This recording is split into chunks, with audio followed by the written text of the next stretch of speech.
Ginataang hipon, mukbang edition.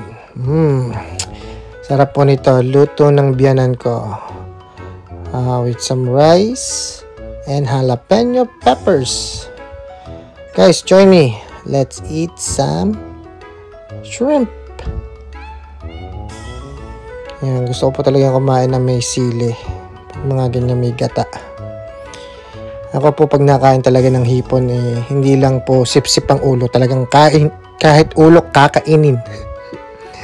Masarap po talaga, nandun yung lasa ng hipon, of course. So kaya enjoy na enjoy ako ngayon kasi masarap tong ginataang hipon ng aking biyanan ko. So guys, enjoy!